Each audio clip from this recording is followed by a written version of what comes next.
Welcome to the Fit Affiliate Podcast. I'm your host, Lisa Kirkman, and sitting alongside me is Tony Ronke, the founder of Fit Affiliate and all-round CrossFit OG. The mission of Fit Affiliate is very simple: protect the affiliate model. Our sole purpose is to help affiliate owners and coaches attain freedom.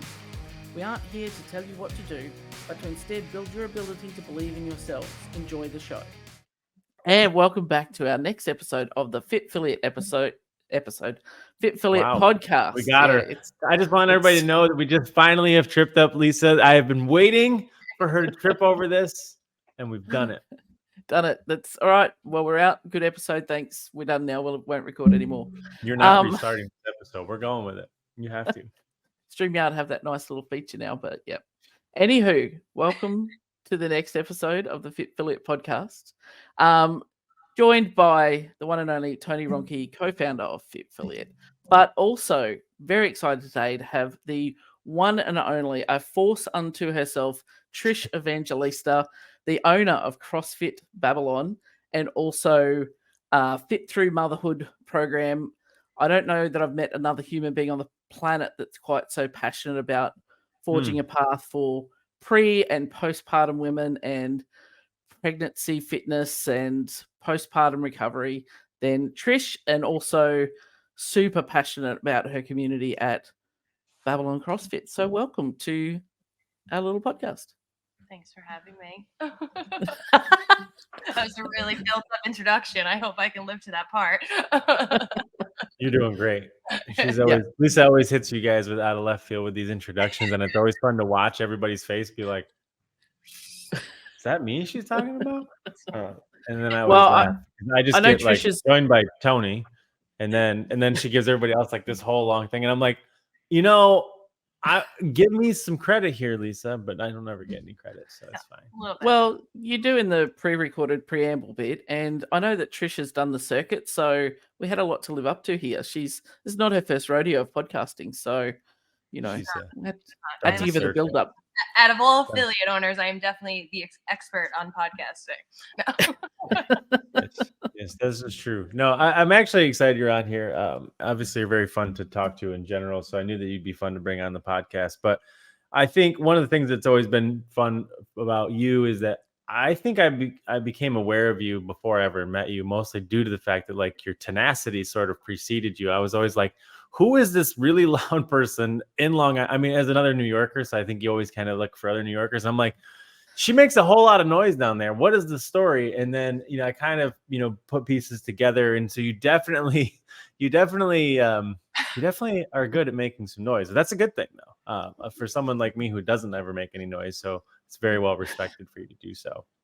Yeah. I always say that when I meet people from like HQ or seminar staff, they're like, oh, you're the Trish, and not Trish the Dish, who no longer exists, but Trish, the affiliate owner that will give whatever feedback they don't want or do want.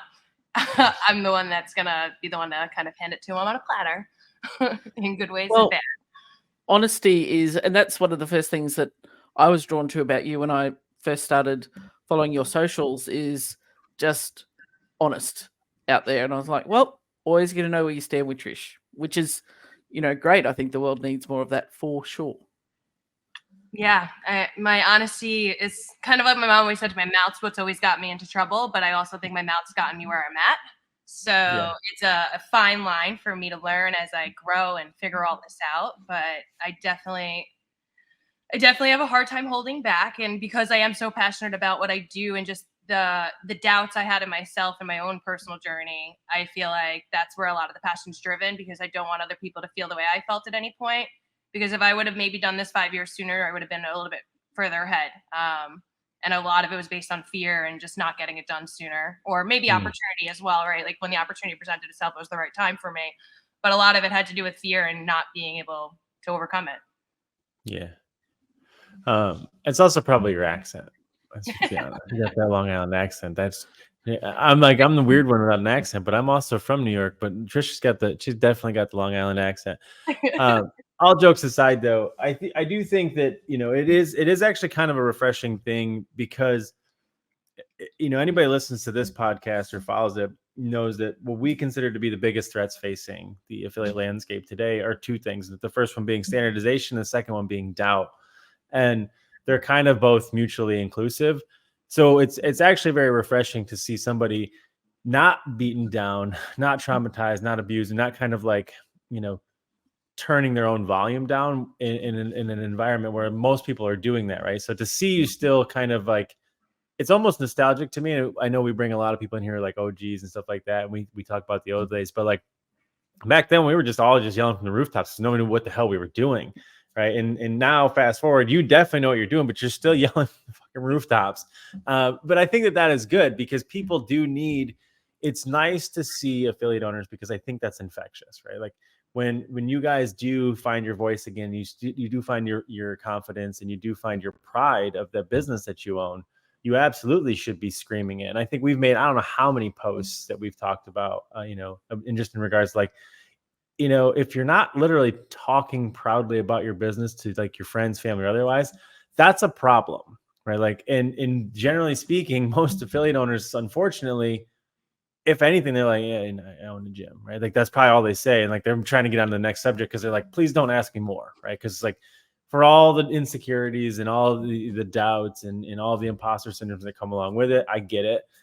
So it is cool that you are, as much as I pick on you for being so verbose and so tenacious, it's something more people need to be more like, especially in the affiliate owner landscape. No doubt about it. It's true.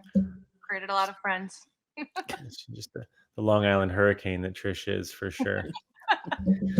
But let's talk about your backstory, because you did say you started 5 years earlier, et cetera. But I think I obviously know much of your story now for good reason. But how did you even get into this thing?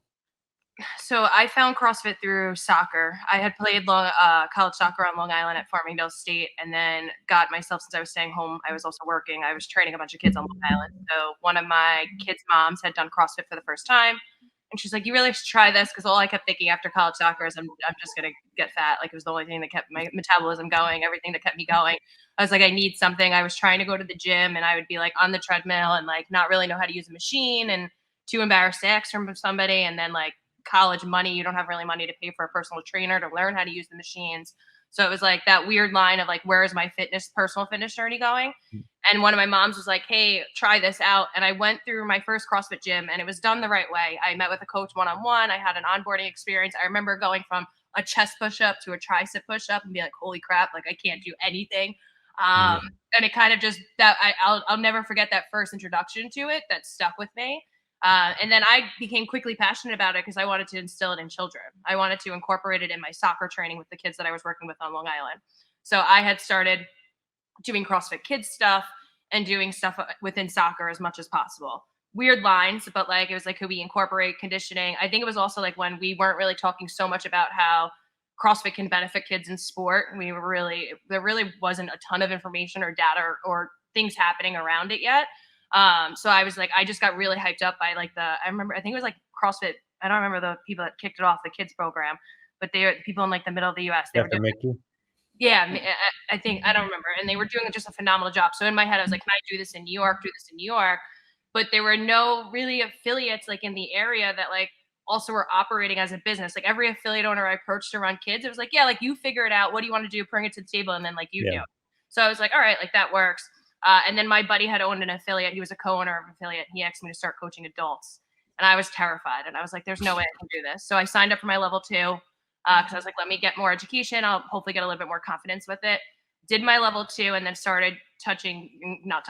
That's a whole other conversation. A recurring theme this week of people saying, I'm like, we can't see touching clients. Tactical use. I started teaching adults at that point. And then it was kind of just like, I still like was very like, not confident in it.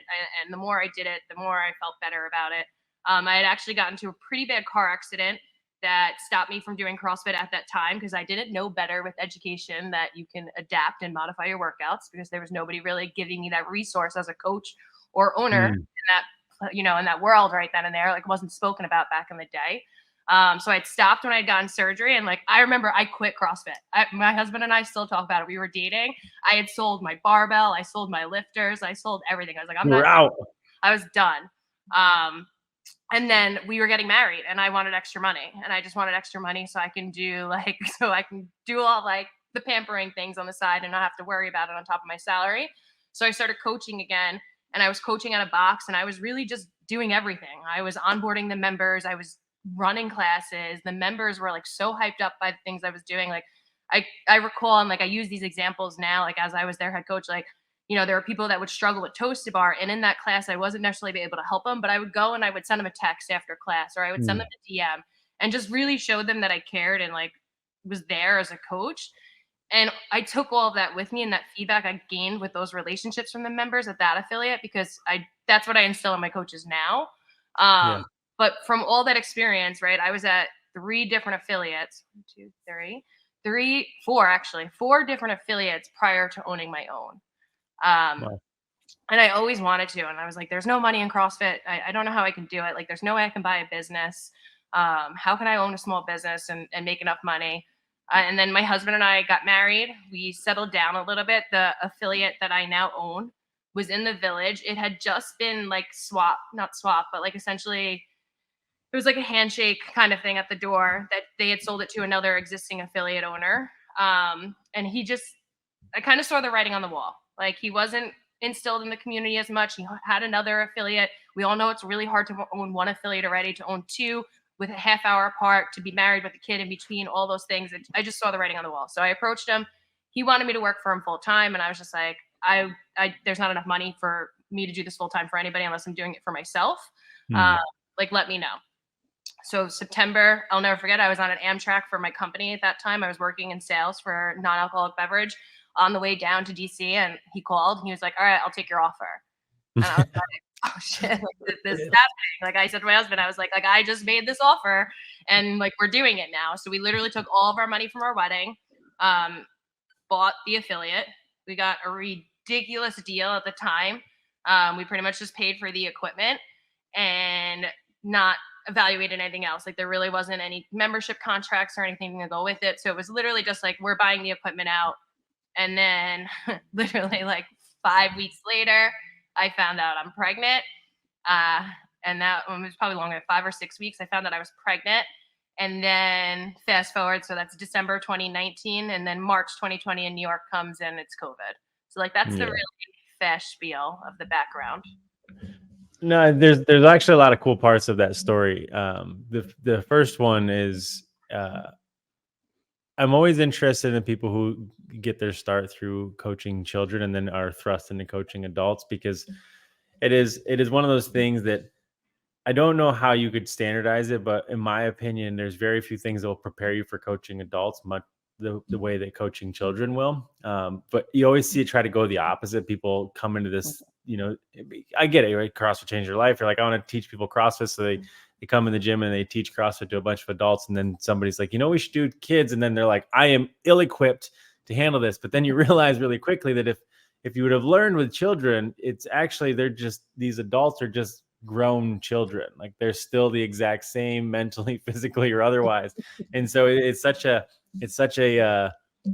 gift, really, to have started there, to do it. And so that is one of the things that I didn't know that part of the story, but I think that's and I think the best coaches in CrossFit, and I'm not saying this just because of me, but these are the coaches that I've had underneath me and seen develop, start off as kids coaches, because they're able to simplify cues to almost any individual. You have to be able to do it for a child, whether it's relating it to swiping your feet because you have dog poop on it to get in the position of an air squat, or like, who's cool, I'm cool, thumbs up with the push press. Like, you can use those things and then literally reinforce them into adults who are just like, because there are adults that have the same mindset as my son, who's a 3-year-old, right? So it helps. Most adults, that's what we're being honest. Exactly. I've spent, you know, more than included. one or two. Yeah, that's true. 1 or 2 classes, you know, someone who couldn't get the front rack position doing the whole pew pew lasers kind of thing that I'd learnt in my CrossFit Kids. And I think that the beauty of teaching kids as well is that, you have to slow everything down, and you have to actually learn to look at what's happening, because they can't say to you, oh no, I just can't open my hips fast because of XYZ. Like, you're actually watching to see what they're doing. So you're like, okay, what's the next creative cue? And it really helps you learn how to herd the cats, you know, even on a base level. Like, a class of 10 kids is going to exhaust you far quicker than a class of adults, but you learn how to manage the space and manage the bodies that you've got in front of you. So I think you're right. It's an excellent grounding. Coaching on the fly, right? You're a pro at making a mistake or coaching on the fly when you coach children or teens, because their ADHD is worse than mine. Like, you got to be able to readjust and move if something's not working. Like, hey, I got to move forward and do something different. Yeah, I mean, there's a reason why. I mean, obfuscation is the curse of the novice, right? I mean, Greg is probably the most famous for saying that, but it's not so much the curse as much as the mark of the novice. Everybody does it, and it's profoundly available when you work with adults, because like there's a general insecurity that is present in every single one of us when you take that floor for the first time. And so you naturally have this inclination, this idea that you're like, you know what, if I make myself sound fancy and special and smart and sciencey, like they're going to respect me. And you overcomplicate the shit out of all these things. And then, you do that for a few years where you open your mouth and just word vomit all over these people, thinking they're like, you're throwing out anatomy, external rotation, you're talking about all these things. And people are just like, when do we start the workout, right? Like, it doesn't matter how much you say to them. And then you get into it a handful of years and you see like the great coaches, and they use like 3 words and an entire thing. And they're just like, well, that was way more effective than anything that I've ever said in all of the litanies of essays that I've written. But, and it's mastery is your ability to teach to an 8-year-old. It's always been that, and it will always continue to be that. But you watch this all the time, and in like, I know you just had like the level 1 there at Babylon, and if you do get to sit around and watch it, you watch all these people try to validate themselves by opening their mouth, and the instructors are just like, you done yet? Because like all of that is truly completely unnecessary. But that's, for us, it's part and parcel why we're so adamant on, the difference between training and coaching, because that natural evolution just comes from like, you don't necessarily need to always be teaching. And that's always the problem that you end up with. And so I think, to your point, Trish, about like some of the best coaches having started with kids, it's because you can't really teach kids, right? I mean, obviously you can, but like for the most part, teaching children is always almost coaching, because it's always behavioral modification. Like, why are you doing that? Right? Like, why is that a struggle for you? Rather than telling them more things, because they're not going to hear you, right? You can try anything that you want. It doesn't matter. But if you just start asking them questions, they're like, I don't know. Right. And then you can lead them to their answers faster. So I think when you work with kids, you get a dose of coaching. You don't realize that that's what it is yet at that level and then you go to work with adults. And you're like, you know what? I'm done trying to tell these grown ass children anything. And then you start asking them questions like, Lisa, why do you keep doing that? And she's like, I have nothing. Right. And so I think that part it's always fascinating, but you are right. Like, some of the best coaches have started with kids. And I think that's because they don't get distracted thinking that coaching is teaching, where so many other coaches think that like their demonstration of their coaching ability is really just teaching, right? But we don't need to be taught. We need to affect their behavior. Anyway, that's a complete rant on that one, but I do think that's a good part there. But so fast forward, you're in the gym, everything is good, everything is happy, COVID happens, etc. But one of the things that I think is important here is that we do get into the new business. And one of the things that I wanted to bring you on here and talk about is that one of the things that I think is particularly problematic in the affiliate landscape is the assumed identity, or the imprisonment of the identity that like, I'm just an affiliate owner, right? And so in not necessarily understanding that like, hey, this thing has legs. It's got application, implementation, and opportunity, and lots of different things. And you're one of those people, as tenacious as you are, who did not only through some life experiences realize there was a need, but also, you took life lessons, a crash course, mind you, in a very short period of time through the affiliate. And you're like, I think I can take these lessons that I've learned here and do this thing over here. And so I really want to talk about how you kind of move this thing forward, and really what made you decide to be like, you know what, I need to take this fight to the pelvic floor, basically. Yeah. Well, this is like my new way of saying it, but like my goal is to kind of bridge pregnancy and postpartum to fitness, right? We talk about bridging healthcare to CrossFit, closing that gap. And there's such a larger gap that so many people are unaware when it comes to the pregnant and postpartum clients, from education, from having the tools and resources to advocate for themselves. I mean, it's a no-brainer, and it all came from me just having so much trauma through my own pregnancy, through my own postpartum journey, through my own research, through my own questions, through me trying to find people to support me. And I'm just like, okay, there's still something missing here.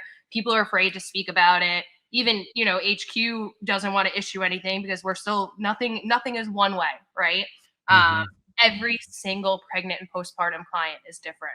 And what I've learned now is I think I have a lot more resources to help pregnant and postpartum clients stay in the affiliate, get back to their affiliate sooner, and feel supported while doing it versus being in the corner of the gym, too afraid to tell their man coach that they're peeing their pants when they got back in and things like that. So I really want to figure out more of a way to bridge, like, I guess, pregnancy and postpartum to the affiliate network, to the healthcare network, and do that part for CrossFit, essentially.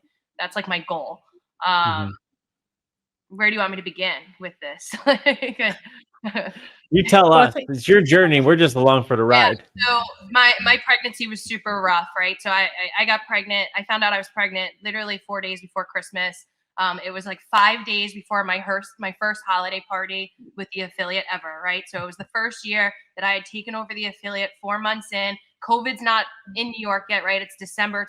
It actually is probably like the last party a lot of them went to. And Trish can't drink, and I like to have a few drinks. So if I'm not drinking, they're going to realize. So that was like the first, I remember that moment of me having to overcome that as a woman, and that struggle of them not wanting you to tell people that you're pregnant that early on. Like, I wanted to announce it to the community right then and there. And my husband was fully supportive of it. It was just like, there was so much fear because of everything you don't know. And the only reason not to tell anybody you're not pregnant is so if you're not comfortable sharing what the possibility of a miscarriage or something terribly wrong coming, right? Yeah. But with how vulnerable I am and how vocal I am, if I, was to go through something, I would want to be able to speak to that. And because I'm going to cry just talking about it, but because I was so afraid of speaking to it, because everyone's like, you can't do this. Like, no, you can say whatever the hell you want to anybody. If you if you can't maybe handle the comments that come with things, then don't share it in a public forum, fine. But for me as the leader in this community, God forbid something does happen to me, I need them as much as they need me. And I was super depressed in my pregnancy. Like, I remember telling my husband, like, I'm fine. Like, he was afraid to leave me in the house alone. Like, cause he was so like, I was just like, I feel like I just want to drown myself. Like, all these thoughts. And it was just like, it was terrifying. And I was still working out, but you still weren't getting like the endorphins that you needed from fitness, because you don't know if you can go so high intensity and all these different things. So like, that's the first thing that I wanted to change right away. Like, I should be able to speak out when I'm pregnant, whenever I want, whatever I'm comfortable with. And I am proud to say that recently I've had about 10 moms come up to me, probably the second phone call, to their husband to tell me that they're pregnant because they know they can get support from someone. And I think that's the first thing that needs to change in the world of PNP postpartum athletes, is like having your doors open as a coach or as a leader in your community, that these members can come to you and you could be there for the best case scenario or the worst case scenario. And then because it was so difficult for me, and then COVID happened in New York, I wasn't really doing anything. I could have probably did webinars on like birth education. I could have probably did a virtual appointment with a pelvic floor therapist, but I had just lost my full-time job. My husband and I also lost our health insurance through COVID. So spending extra money for providers wasn't something I was trying to do while keeping my affiliate open, figuring out whether we were going to sell it or fight this battle with New York. We didn't know what we were going to do. So I didn't do any of the appointments. I just did the normal OB appointments and things like that. Fast forward, we have the baby. I end up having an emergency C-section.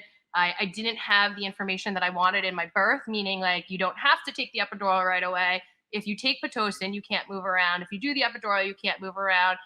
If you take Pitocin, these are the risks of yourself and your baby's heart rate and things like that. If you don't know what a doula is and you are pregnant, like, look into it, have the conversations with people, or at least find a birth education class around you, or call me or call someone, because there's so much you need to know going into it, because you want to think that you're in the best possible care and healthcare. And hopefully at this point, everyone has learned that if you're not educating yourself and advocating for yourself, like, you're not in anybody's best hands.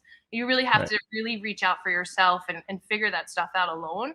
But fast forward my postpartum journey, I had a C-section, like I said. I wasn't able to see my baby for almost like 15, 16 hours after I was delivered because I didn't know my rights. I was forced to get up the day after my C-section. A CrossFitter that goes through a surgery. Now think knee, forget about C-section, think knee surgery, ankle surgery, back surgery. We recover a lot faster because we're healthier and fitter going into our surgeries. So for me to go through a C-section really wasn't that big of a deal for me. Like I felt fine. I could get up and move, but I shouldn't have. And I was getting up and moving. I was going literally up the stairs to the NICU because there was construction going on. The elevator wasn't working. They wouldn't wheelchair me, and I wanted to go see my baby. And all of that early on movement that I did caused an infection within my C-section, and my C-section reopened 2 times. So it opened, I think, about like 2.5 weeks. I always say this when I go on podcasts. I really got to figure out my timelines beforehand, but I opened up about like 2.5 weeks. I'll never forget it. I went to go watch Christine Bess. It was COVID 2020. She qualified. If you guys remember, like the final rounds, they did all like the whatever it was, the finals, and you were able to go watch. So Christine was at the track in Babylon Village, and I went to go watch, and I'll never forget it. I climbed up the bleachers that day. I went home and I went to go to the bathroom. I went to go number 2, and I was applying pressure down to my pelvic floor, and all of a sudden I am bleeding everywhere. There is just blood. And I'm like, holy crap. Now I'm back in the hospital. Again, I don't mean to share all the details, but I think it's important because I don't think people realize how dismissive it is, because now it's like you're a new mom trying to learn how to breastfeed. Your baby's taken away from you. You're in the ER alone because it's COVID. Your husband's not allowed in with you. You're trying to pump, but you have no idea what you're doing. Like there's all these other things that come with it. And then there's like, oh my God, I'm not going to be able to breastfeed. And I'm a total mess and all these different things. So then after it reopened the first time, I went back to my OB and he was like, just take the antibiotic, you'll be fine. And I was like, this doesn't make any sense. Like he's still not supporting me. So I went and advocated for myself, got another opinion from another OB. They put me on different antibiotics. I went and saw that OB almost every day for 2 weeks and got my C-section repacked like a burn victim and then unpacked, which caused me to be on oxy a lot longer than normal because of the pain that I was in going through the packing of the infection. Which was scary in itself because I can see how people easily get addicted to drugs. And then I was like, okay, like everything that just happened to me, it probably took me about a year or 2 after that to realize like how much information I now had as a woman to help other people. Because I started sharing my story and speaking to my story, speaking to other moms, speaking to new moms, speaking to postpartum moms. And they're like, no, like you gotta get out and tell people this and help other people because like it's not spoken of. So that's kind of like where the Fitness Through Motherhood journey came from. And I remember being in my affiliate, my old gym, we were on like the Village Main Street, and there was a mom, her name, she's still my member, this is my mom, Nicole. Nicole walked by and she had a newborn who was about 6 months old. And she just like walked in and she was hysterical crying. And she needed a place to warm her bottle, whatever it was. So like I'm mopping the floor, cleaning in the middle of the day. We warm the bottle. And now Nicole lives about half hour away from me. And she's just like, I was like, Nicole, I was like, just come to the gym. Like, we'll make it work. Your parents live in the village. Drop the baby off at the village. Bring the baby, whatever works. Like, just get your butt in the gym. Like, it'd be cool to have another young mom around, like, whatever. And Nicole was like the first mom. And then it was like, there was actually Taylor, who was really the first mom. But Nicole's like the... Sorry, Taylor, but you got bumped. Sorry, Taylor. I can't leave my girl Taylor hanging. But Nicole is like the first person that walked by, and then Taylor was also motivation behind Fitness Through Motherhood. So realizing just dealing with Nicole in that moment, and again, the conversations I had after that, I was like, there's a bigger platform for this. And then even with CrossFit, you know, it goes deeper, right? I've been at a million different affiliates. I've been exposed to a lot of men in CrossFit, and I'll never forget it. Like, at my friend's affiliate, there were older women peeing their pants, like 50 to 60-year-old women peeing their pants. They're like, oh, it's cool. It's like, it's normal. And then I did all these courses, right? Like I started with the Brianna Battles course, and then I did the Ice Physio course, and now I've done the Anthony Lowe course. I've done all these courses, and I'm like, no, like we could actually, it could be a matter of just telling your client to stop bending their knees when they jump, and we could help them stop peeing their pants. Like, it's that simple, but we're just not educated through it. And I was like, for me, that's where this whole story comes from. And I think, you know, one of the things, like, having run an affiliate, someone comes to you and says they're pregnant, like, even as a woman, it's scary as fuck, because you're like, okay, I've now got the most important job in the world, is to navigate them, this part of their journey and keep them well and healthy as much as I can on this side. And then you go looking for resources, and you're like, okay, well, there's a couple of articles written by Nicole Christensen, so I'm just going to start with that and then figure it out. And, I know the first pregnant woman that I trained is like, I didn't realize how much I carried with me throughout her pregnancy till she had the baby. And I was like, oh, thank Christ, like everything's good, because, you don't know. And then for particularly for male owners and male trainers, it's even more daunting, because they're like, okay, don't really know the ins and outs, but we're just going to go with it. And it's kind of like, no, you'll be fine. Just go slower or scale as you need. And I know we've had conversations about this, about how the lack of readily accessible information to go, to be able to navigate it with confidence is startling for something that is a very frequent event in the world. And it's, you want your members to be able to come to you and not think, oh, well, I'm pregnant, I have to go on hold. No, we can keep you moving and keep you safe. But then they're like, well, how? And you're like, I'll figure it out.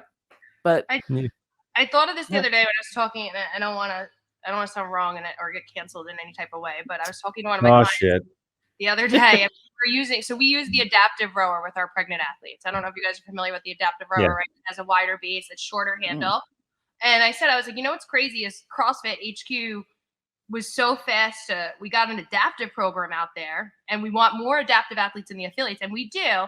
But let's talk about the demographic that's already in the affiliates, which is that pregnant postpartum athlete that we're not training our trainers or coaches or owners to assist or help a little bit, versus seeking out a new demographic to come in. Because I was guilty of this, like almost like I got the adaptive cert to like help adaptive athletes in the community, but it's like I should have gotten all my coaches educated in pregnancy and postpartum first, because those athletes are already in my clientele, versus the adaptive athletes that you almost have to go out and seek to get into the affiliate. Currently. Yeah, I mean, the likelihood, the instance is much higher of addressing. I mean, there's a lot we could talk about with that one too. But I think what's interesting is I wanted to talk about that story because I really wanted to touch on, the value that affiliate owners have in terms of branching out and doing different things otherwise. But then you dragged me into this conversation. So I would rather have this conversation more about pregnancy and the prevalence and in the significance of it that happens inside the affiliate, because that's really, I think, the most important one. But what it is very fascinating to me, and I think the first place that I became aware of there's an issue, right, in terms of how we as a society, a culture, not necessarily just CrossFit, but like as a culture, just do not understand or respect really essentially pregnancy, was like when I found out that like the mortality rate was much higher to have a baby in America than it was in like, third world countries. And I was like, that can't be true. So that sent me down a rabbit hole. This was years ago. And I was like, how is that even possible? But then if you step away from it and you step away from all the assumptions, you step away from all the institutional finger pointing where you're like, hospitals, this and administrations and whatever. And you step back and you look in like in a microcosm, a community, like an affiliate, right? Where it's like someone like you comes in and they are afraid of saying, hey, I'm pregnant, because like, the whole thing is the Wild West, right? You're like, am I going to keep this baby? And I don't even know how I will deal with a miscarriage myself, let alone having to tell everybody, yeah, I didn't keep it. Like, is that a reflection of me? Is that me as a person? Is that, is that going to be my fault? Are people going to think of me differently? And so anyways, my point, I guess, is that you look at how as society, we haven't really pulled back the curtain on like, hey, this is a completely natural thing. It's a completely normal thing, right? And then there's so much about this. It's kind of like, yeah, it's like a shrug of the shoulders, and like there's almost a not paying attention of it.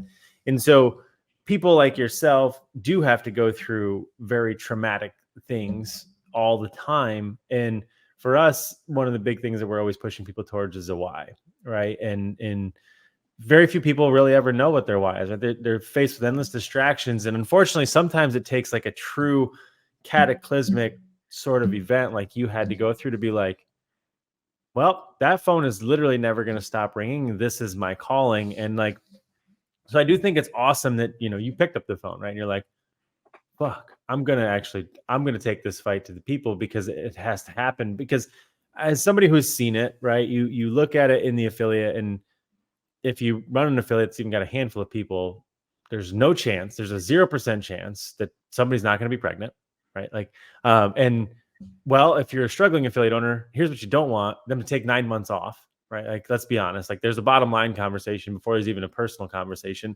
But I think it also comes back to being a coach, right? Like we were just saying, in terms of like, what do I do with this person when they come to me and say that I'm pregnant? Be like, okay, good job, high five, like whatever, I think one of the most important things that is as a marker of a great coach, or of a developing great coach, is they're a student of life, right? And so I think that there's an innate sort of skill set that lives in most great coaches, and their ability to consume information. And so what I think is really interesting about this is that most coaches, all coaches that I know of, for the most part, even females or males, like when somebody comes to you like, I'm pregnant, even if you were a mother, right, and you've already been a baby, you're like, I actually don't even know how. Most of them are like, I did it for 9 months and it came out and things were okay, but like, I really don't know what's happening in there, right?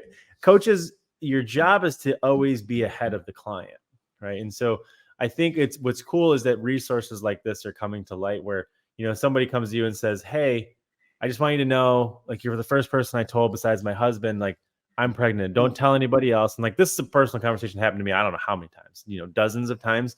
But I want to keep working out, but I feel like I need to tell you. I'm like, absolutely. That to me sends me on an obligation or responsibility to be like, I must go consume as much information as I possibly can, so that I'm never in a situation where I have to say to somebody there's two people's life on the line, that like, I don't know the answer to that. Right. And so, but those resources didn't exist over 10 years ago, 12 years ago in the affiliate. So like, now the things, and people like yourself are not only creating these things, but you're creating them through, sort of the lens of consumption through an affiliate, I think is an incredibly powerful resource. That you're right. I mean, are you going to, like, listen, if you've been through the adaptive athlete course, we know anybody with a sprained ankle is an adaptive athlete. I get it. So you're going to run into adaptive athletes, but somebody who's pregnant is also an adaptive athlete. But we also know one thing, like, there's two people in that one person when somebody's pregnant, first and foremost. And then on top of that, like, your clients are going to get pregnant. I guarantee it. Cause like the only thing that CrossFit does more than fitness is create relationships, probably between people that shouldn't, but that's a whole different conversation, right? That's a different podcast. Especially in New York. Yeah, anywhere, literally anywhere. So, but somebody's going to get pregnant. It's it's a guarantee. You got 5 clients, one of them's getting pregnant, right? Like, so somebody has to address it. And I do think that it's cool that like now it's being talked about like through the lens of, in an affiliate, so to speak, not so directly, but like having somebody like yourself who is literally a diehard CrossFitter, a very vocal one and a very proud one, saying it, as opposed to like some of these other, nothing wrong with the other specialists and therapists that are out there preaching it, but like, this community takes care of its own. So they're just like, I know they're going to be more trusting of Trish, the CrossFitter, than they are going to be, trusting of this other person who's like, you seem to be great, but like, you don't understand what I like to do, type of thing. And yeah, so and I see that with my best friends, like not my best CrossFit friends, right? My best CrossFit guy affiliate owners that I'm in a group text with them, like, they take they're better coaches than I am when it comes to CrossFit, right? And I learn from them, but they learn from me. And like, that's the cool part about this. Like, to your point, is no matter how great of a coach they are, there's still like that uncertainty as a man, or not going through it themselves, that they want to be mindful of how they speak to their athletes. Mm-hmm. So. And I think, something you touched on earlier, Trish, which I think is important in bringing back is, you spoke about that if something, you wanted to announce to your tribe and your athletes, like pretty much straight up, because whatever happened, you're going to need your tribe around you. And a lot of the pre and, postpartum stuff out there by, various providers is all done in isolation in the home. It's you do it at home by yourself, and it might be a video call or you go see somebody, but it's you doing it. Whereas by bringing it, harnessing the power of the community of CrossFit, so bringing these women into the gyms, they then have that support network of other people who can say, like, yeah, I felt that, or yeah, this is normal, because yeah, we've all felt that, and you're not on this individual island. And that's always been the power of CrossFit for a million different reasons, helping people overcome, isolation and loneliness. But in this particular space, I think the power is really, really important to harness, which I think is what you're kind of being able to do through this channel as well. Definitely. So I think you're obviously, obviously, that I think you're the perfect person to do this thing, because that's why we're so helping you with the thing. But for all the reasons that we know you've experienced with it, you're passionate about it. Anybody that's listening to this is going to know that like Trish really loves pregnant people. But for a very different reason. And it does suck. It's a crazy thing for me to think about, that like, obviously I'm a guy, right? And I don't have children, right? So like that to most people immediately dismisses me from any conversation about children, kids, or otherwise. But like, it's not for my lack of understanding how it all works and how to make better decisions, but that's mostly because like I am a bit of an obsessive human, so I will jump down rabbit holes of consuming information. But it's crazy to think that, as you do that and you learn it, and how much information is available out there, how much as a society, like we are, it's basically predetermined that like you're supposed to follow these steps in life, right? Like, it's, you grow up, get the job, get married, buy the house, have the baby, wash, rinse, repeat to some degree. And like, one of those steps is not like the other. Like it's not like apply to the good school or hope to get that good job and, just, make a good choice and you pick the other mate. But like one of them is like, hey, also grow a human inside you, bring it into the world, keep it alive, whatever. Like you kind of touched on it in terms of like all the things that were going wrong when you had the baby. Like I'm trying to pump, I'm trying to do all these things. Like it's a comical analysis of the like skipping an on-ramp and going straight into like, just hero workouts back to back to back. But this time you're like, but also don't die yourself. Also keep the other person alive, right? Like, and having no tools to do it. And it's crazy to think about when you step way, way away from it and think about like, none of us are prepared to have children, right? Like, and so it's not a huge surprise, especially with how much degradation of fitness there is in society and, and all these other things. And it's crazy. And so I am glad that resources like this do exist and are being created. I'm glad that you put this together, because it's funny, right? Of course, it's like, wow, like you guys are just supposed to be able to just pop it out, Trish. Like you can just do this thing, right? Like you're born to do this. And you're like, turns out it's not so simple, shithead. And then like, oh yeah, nobody's prepared you for any of the possible, conversations, implications. That's literally what people said to me, right? I worked out my whole pregnancy. Your delivery is going to be fine. Everything's going to be great. Like literally, I thought I was fit because I moved the whole time. I was going to be able to go out and push a baby out of my vagina. Didn't happen. And I tried. Like they were like, just push. I'm like, dude, I remember my husband in the middle of labor being like, it's like a CrossFit workout. I was like, go fuck yourself. Sorry. Like, this is not like you cannot not even compare the two.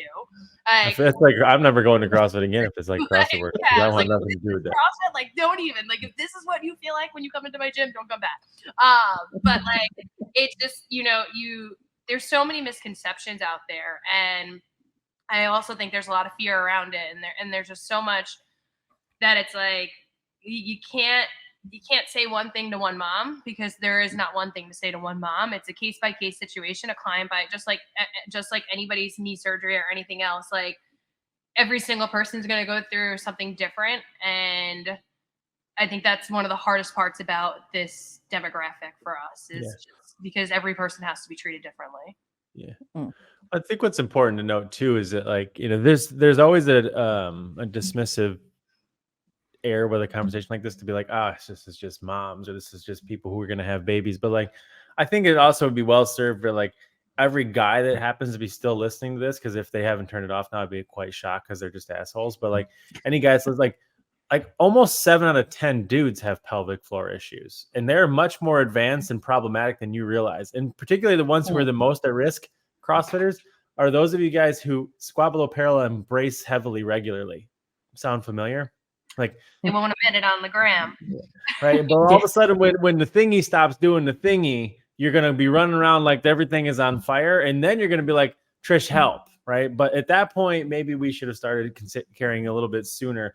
And so, it's not just about, pregnancy and women. And it's not just about like, oh, you want to have a baby, this is your responsibility. Like, generally speaking, as a society, anything basically below the nipples, we know nothing about, right? Like nobody's paying any attention to it except for that, like, yeah, it works or it doesn't work. But like, yeah, exactly. And again, another thing that like made Fitness Through Motherhood like come to light. And again, maybe the name shouldn't be Fitness Through Motherhood, to your point. It's more about pelvic health journey, right? And explaining just pelvic health in general. Like I had a young client who hasn't had a baby. She's a younger girl, mid-20s, who was we literally went through everything. I have a PT on staff. He did a squat assessment. I did an assessment. She just kept like describing this pain in her hip. And I was like, dude, have you had do you have any other symptoms? Like how's sex for you? And she's like, it sucks when I have sex. And I was like, well, that's a problem. Like that's not supposed to be a thing. Like you should be having fun with it. I was like, go for an internal with a pelvic floor therapist. Yeah. Sent her to a pelvic floor therapist. She found out that she had trauma as a child, that when her pelvis, like when she grew into her anatomy, essentially, she didn't grow in properly. She had some misalignments, literally from like 3 to 4 internal exams to a few pelvic floor exercises. And these are exercises that everyone knows, glute bridges, dead bugs. You could use a modified hollow hold, like all things we do in CrossFit, right? Just simplifying the process, just like we would do for a beginner. All right. You can help people in that sense. And I think that's like, it's not just, to your point, it's not the pregnant postpartum athlete. It's your dancers and cheerleaders. It could be 15, 14-year-old girls that are tumbling and landing and they're cheering, that are peeing their pants. Every mom I'm exposed to now, no matter what age the kid is, I just educate them. I'm like, you should know this because your mom could be 60 years old postpartum, 60 years postpartum, and still pissing her pants when she goes to sneeze and cough. Like, it's a thing. It's just not spoken about. Outside of America, you don't get just 6-week clearance, right? You're required to go to pelvic floor rehab. It's just mind-boggling what, we go back to that postpartum athlete, you get that 6 weeks clearance and it's just like, there's no rehab for us whatsoever, no matter what our bodies went through. And it's not just the PNP athletes.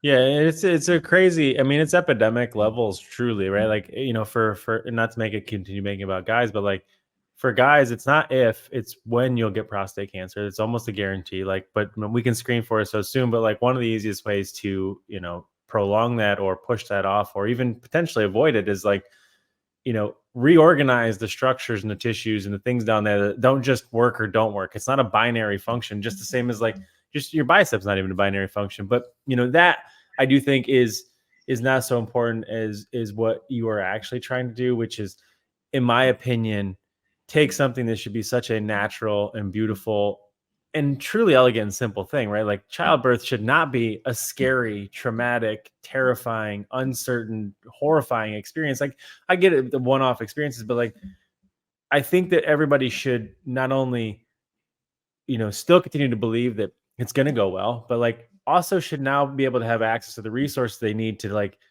not just hope, but to know that it's going to go well, because I'm going to do this, if this, then that.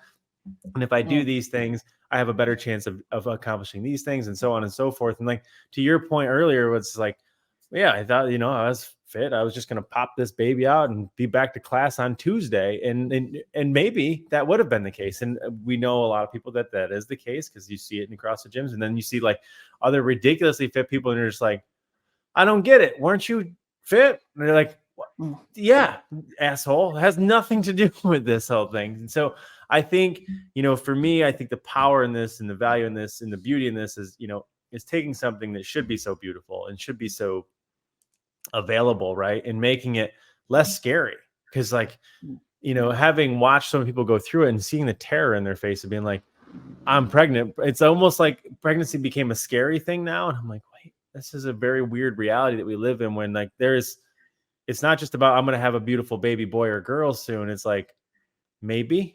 And that's awful. That's just, and there's things that can be done and should be done. And so I'm glad that things like this are starting to happen, because everybody's going to experience it in the gym, no matter what, guy or girl, right? Like if you're a guy, like your wife's going to get pregnant or vice versa. So these things are going to happen. And like, if you're going to be responsible for making somebody carry that baby for 9 months, like maybe you as a CrossFitter, somebody who cares about fitness, health, or otherwise, also should be interested in like, what can I do to help my wife not only have the healthiest pregnancy, but like live, like be healthy on the back end and like all these things. And so it's not like, oh, see you in 9 months. Like, you got this. Let me know if you, I don't know, I'll go get you some stuff when you're craving pickles or something, right? Like, that's the comical thought process that most guys have. And you're like, maybe you should actually care and be like, hey, let's go to class. Let's do these things. Let's learn about this together.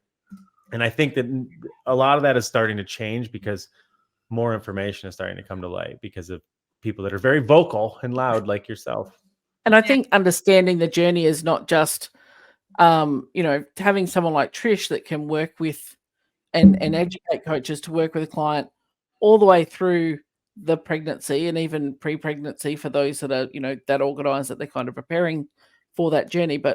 And then understanding that, well, it doesn't stop or change once you've had the baby. We still keep working. This is still a process that now we go into like a recovery or repair mode. And, we're building up so that this second process is as smooth as it can be, but feeling supported like all the way through the journey, not just, once the baby's out and everyone's all excited, but it's all this stuff that happens before and then the stuff that nobody talks about afterwards, which I think you create, shining that light on, which is super important, but helping coaches and trainers understand that continuity of the relationship. Like we said, it's not like, oh, well, you're pregnant, see you in 9 months. See when you've had the baby and your doctor said you can go back to exercise and come back. And then we just pick up where you left off. Yeah, and I think it's also like getting the education as a coach or an owner to support them like so much further than like the amount of misinformation that is out there or the misguidance from doctors. Like I hate to say that, but I'll give you 2 scenarios that happened within the last 48 hours. I had a client that got a separation, or she's 4 years postpartum. 4 years postpartum. Finally went to go get herself checked, and they said she has a light separation, and they're like, all right, go to physical therapy. And I said to her, I was like, well, what is the separation? Like, what size is the separation? Like, what, you might not necessarily need to go to a PT. She might be able to incorporate the exercises that I have for her in her general warm up in my gym and eliminate the fee of PT, right? I'm not saying don't go to the doctor, but I'm just saying if you're able to educate yourself a little bit, you might be able to help them rehab inside the gym. One of my friends said it, like, you go to PT, right? Go to PT to get the clearance. The rehab continues in the affiliate. And that's what I'm doing for moms. And I think that's like the biggest thing that stuck with me. And I was like, you know what? It is so much more than that, right? When we're done with physical therapists in the gym, we don't just throw them back in and go, hey, do the same load that you've done, right? Where, hey, what did your PT say? What are your restrictions? How can I support him, her? How can I help you? And we go from there. And there's another client that I spoke to recently who had a C-section, and her OB told her not to do any core exercises for a year. Like, what? Like, that's insane. Just breathing is a core exercise. So, all right. Like, so like, that's the other importance of it. Like, I'm not saying I'm a doctor, but, and I always start with that. Like, listen, I'm not going to check you for a diastasis. If your doctor's going to give you a measurement, great. And I'll work with you on it and whatever. But like, I think it's just so important. Just like everything else we do in the affiliate model, if we're truly trying to do the mission of what CrossFit is and bridge that gap to healthcare, to have this education and do what we all really care about, if you truly care about the methodology, this is just as important as getting your L1 or L2. Mic drop. Just drop the mic that's right there.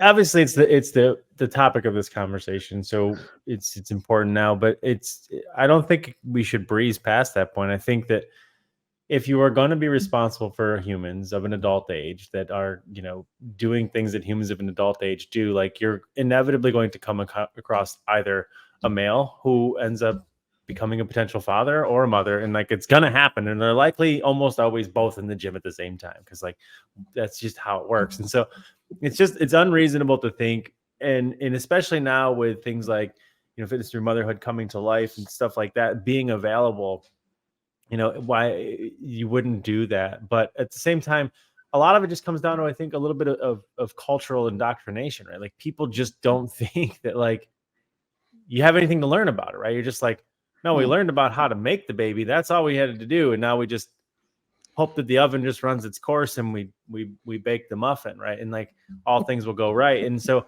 culturally, I think we're starting to become aware, right? And we're starting to unfortunately become aware because more and more situations are arising like yours. And like it's not so much about whether it happens to you, but somebody in your family is going to have two brothers, sisters, whatever. And so like, it's not an isolated incident. It's not something that's, outside the household. So for that reason alone, even if you have no interest in having kids, like somebody is going to have kids. And so why wouldn't you want to be able to be like, hey, let me help you have a better pregnancy and stuff of that nature. And so, all that aside, it probably should be a required course, but respectfully, much like any of the SMEs, right? Like we already know that as soon as you get into CrossFit, you're going to face gymnastics, right? But we see what happens in the open every single year, right? Like everybody cries about the standard instead of talking about their training. And so, it's a little bit different though when you're worried about the wall line than you are when you're worried about what's going to happen to your wife because she's pregnant. And so I just think that we see this lesson recreate itself over and over again, where everybody's just like, not me, not my problem, until all of a sudden it is me and it is my problem, right? And so, I'm glad that this is happening. Yeah, basically. And I think like the mindset too, like if you don't think people are going on freeze, or you don't think people are canceling their memberships or leaving your affiliate because they may have had a miscarriage and now they found out they're pregnant with their rainbow baby, you are so wrong. And that's important for all of us to be able to speak to them about it, because the struggle with that and the fear that comes with that, I am the expert in this arena, and I've had 3 moms come to me recently who are in that specific situation. They're like, I'm afraid to keep going. And I'm like, there's nothing we can do, like with what has happened in the past, but we know that we want you to be healthy. We know that you have a toddler at home that's 30 pounds that you have to continue to lift. If you want to shift your mindset and go a little bit lighter, you still got to pick that 35-pound toddler up, train for that. And that's like, meeting them where they're at, and really not just being there as a physical coach, but as a mental coach is so important through this journey for all moms. And again, it could be someone who's 8 years postpartum. Those are my favorite messages. The people that I help with pelvic issues 8 years postpartum or further along, because it's just it's such an untouched, like unspoken about world. And it's so mind boggling to me. Yeah, I think that's probably one you see a lot too, because, in the beginning, you're just like, I guess this must just be normal, whatever. And then like 10 years from now, you're like, okay, this can't still be normal. Literally right? had my best friend's wedding Saturday, right? I'm getting my makeup done. I educated the makeup artist on pelvic health. She had a C-section. I was like, I don't doubt that at all, Trish.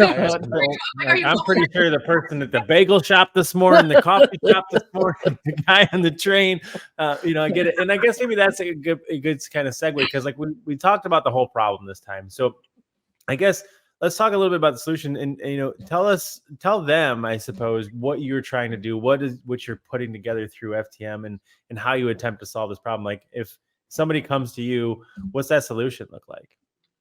So I'm doing a few different things. One, I'm trying to get into more affiliates to educate them just on my experience and what I've done thus far with my athletes and the education that I have, and just spread that knowledge, answer pretty much any questions that anybody might have, or maybe be that female contact for people that they don't have or they're afraid to ask questions to. So getting into the affiliate world, trying to connect affiliates with local pelvic floor therapists, local physical therapists as well. If you don't have pelvic floor therapists, there are PTs that will do external work as a regular physical therapist and isn't covered under insurance. So trying to network those relationships so the PTs are also confident that their clients are being supported in the affiliate world. And then I'm also working with clients on the side, virtually, in person, whether they're pregnant or postpartum, whether that looks like I'm giving them individualized program for them, meaning I'm writing their workouts and they're doing them at home, or allowing them to send me their affiliate programming and modifying and helping them adapt their affiliate program so that way they can get back into the affiliate with their classes, which is my goal for all obvious reasons as an affiliate owner for all of us. Sure. So my biggest thing is like, and I say it to all my moms, like they are as much as an advocator as I am at this point, as much as an expert as I am, because the more that we can teach other people, the more people I can get in front of, the more people that we all can speak to of it, the more we're helping everybody.